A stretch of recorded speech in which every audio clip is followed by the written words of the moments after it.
I'm Susan Wagshul-Golden, Director of Campus Safety and Security here, and just to give you a little background of why I do what I do, I'm originally from New York, if you haven't heard the Brooklyn twang already, and coming from a city, I also was what I call a CUNY brat. I basically grew up in the City University of New York system, so going to college, working in campus security, and then becoming a law enforcement official. And I was one of the responders during 9/11, so Borough Manhattan Community College was the only college in history that's dealt with any type of terrorism of that magnitude. And then working with 3,500 World Trade Center disaster.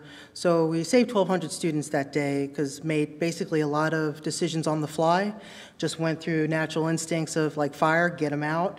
We had folks that were traumatized months later, years later, and I was there from the beginning to the end of the cleanup.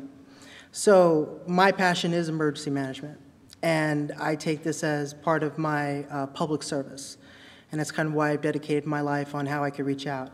So when I was asked to be here today as the law enforcement part, it kind of give you some perspectives of kind of what you can do here as a student and what we do here at UW-Tacoma. So here when it comes to emergency preparedness, we have a lot of resources, but also when you're concerned about another student's well-being, there are processes here at Tacoma and UW as a whole. You have Safe Campus, which is a 24/7, not only phone line, 692-SAFE, that you can call. They do a threat assessment over the phone. Then they contact those in Tacoma that need to contact. So let's say it could be a fellow student, you're just worried, hey, you know what, they're just kind of, their attitudes changed a lot, they've been talking a lot that they might hurt themselves, or I think they're in an abusive relationship and I really don't know what to do. That's when we start talking about becoming an active bystander and saying, you know what, I want to tell somebody this person needs some help. So another piece here at Tacoma is that we have a student assessment intervention team, which I sit on, as well as we have someone from the Shaw Center. We have code of conduct on there, as well as academic. And we kind of talk of it more of a holistic way of saying, what's going on with this individual? Are they having problems in academic? Is there some personal problems? Are they getting services? And then we look at this, and I consult also with law enforcement. Has this person had any priors? Has there been anything going on? Do they have the means to hurt themselves or others? And a lot of times, Facebook takes a big, all the social media of telling folks, if you see something, say something. And it can't be too small. Even if you're not sure, report it. I can't say that enough. But here at UW-Tacoma, we do have a plan. And just lines here. But as far as what should you do in the classroom, safety, if there is a shooting, there's three things to do. It's either when you hear it, you can take cover. If you're in a room, thank you. If you're in a room and you're hearing the shooting, we go through Safe Campus training. We have on the Safe Campus website active shooter videos to kind of walk people through, but also what the expectation is with law enforcement of what to do when they do arrive on the scene. Because when the Columbine shooting happened, things changed in law enforcement world and the way they respond. Initially, you'd have to wait for your backup to come before you go in. Now it's the initial responding officer and others are coming. So even how they enter a room. And they are doing that 30-second check of when they go in, they're looking to see, but they also don't know who the shooter is. So when you have law enforcement come on there, and in our active shooter video that we did through Shots Fired, they're actually talking and telling you about keep your hands up when you're talking, listen to direction. And it's a very traumatizing time. There's a lot of stuff going on, a lot of personal experiences you're going through, and it's really telling them, they're gonna ask you a question. They're not there to give you medical assistance. They're just trying to find where the shooter is. Where did you see him or her? Then the other part we said is like, as far as people to get away from the scene. If you're hearing the shooting, listen, get away, get out, and call 911. The quicker you call 911, the quicker the response is. Here in Tacoma, the Campus Safety Department, we're not law enforcement, however, we have interoperability with the City of Tacoma, Tacoma Fire, and Tacoma Police. So what does that mean? The radios that you see on our equipment, we have direct connect with Lisa Dispatch, with 911 South Sound. Also, we talk directly with Fire, we talk directly with police. So in the event that we do have an armed person on the campus, and we've had armed people go through campus. As you see, this is 46 acres. We have a whole Pacific Avenue that's all retail.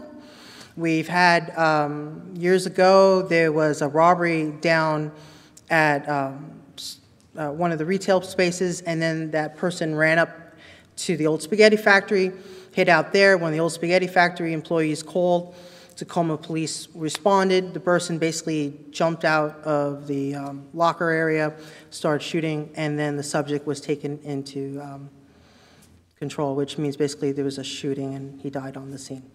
But even that, officers were here, they're responding, they're calling, and going of what they're doing and getting that communication in. But can it happen here? Yes.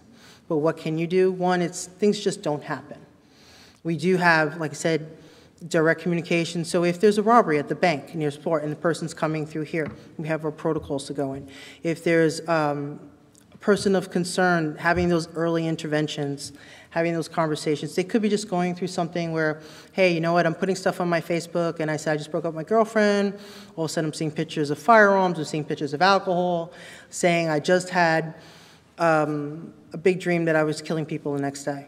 You see that. You call 911. You come into our office, Campus Safety, we're located in Dugan, 180, or as I call it, the armpit of Dugan when you come down 17th. So you come and talk to us. As soon as you tell us that, our initial response is, I'm getting a Tacoma police officer here right now. And then not only are we doing a local search, we're also doing an international search, so they have to contact the FBI to do a more broad span to see what is going on. So those responses are quick. Now, it could be just something simple as just doing a welfare check. This person just needs us to kind of go over.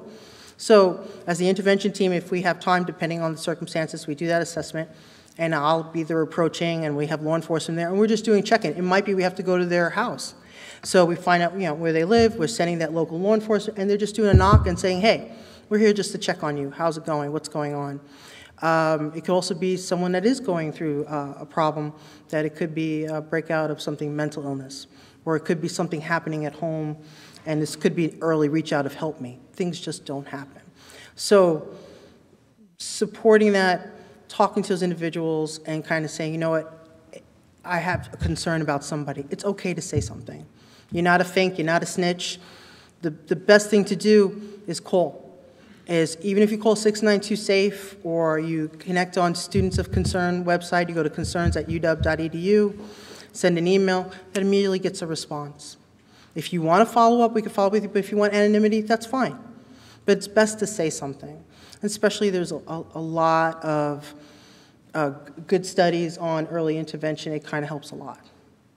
So things that I just want to touch on too is the other services we do here. We do trainings on RAD for women, which is rape, aggression, self-defense. So we're certified now. We have Red Man Suit. We put those classes together. And we also do resisting aggression defense for men. So this is a recognized program. And we offer it for $5. If you don't have $5, that's fine. It's only for the book. We say, okay. And then once you sign up, you're good for anywhere. So we partner with JBLM. We've partnered with Seattle campus for UW-PD to help them put the program on when the students there were having a lot of assaults on the street. And the biggest thing we try to tell everyone is if you have any type of concerns, let's say you had a negative interaction with law enforcement, you were a victim of a crime, you don't feel like they handled it correctly, that's what our department here as well. I'm a direct liaison with Tacoma Police Department. And also I work with Pierce County Emergency Management as well, and we can kind of have those discussions of saying, okay, what happened? So if you don't feel comfortable to kind of say something, I'm that other voice here for the university. So it's just keeping those lessons in that my training I'm going to run, where others I don't expect them to run, but I do expect you to call. That would be the expectation of call and say, hey, something's not right. Even if you're not sure, like we have the blue emergency phones located on campus, that's our broad web announcement. So we have a way to UW Alert. If you haven't signed up for it, please do. That's how we send mass messages through SMS texts as well as through emails. And that's part of our timely warning. We have the outdoor broadcast system, which are the emergency blue phones, which broadcast up to 1,000. You'll start hearing those tests going on. So again, you'll hear the Brooklyn twang on there. And that's basically, if there was not only an active shooter scenario, but let's say we had a natural disaster, or we're near the tide flats and we have a chlorine breakout and there's that nasty gas coming, everyone needs to shelter in place, means get inside, get safe, we got to shut the doors because you can't be outside. So those are the types of things that we would use these alerts for. And we always also look at any type of emergency we have on campus. We go through the incident command system, and we do an assessment. So we look at what went well, what do we need to improve on. So that's how you build your plans. So those are the things that we do in preparedness here. All I got? Okay, thank you.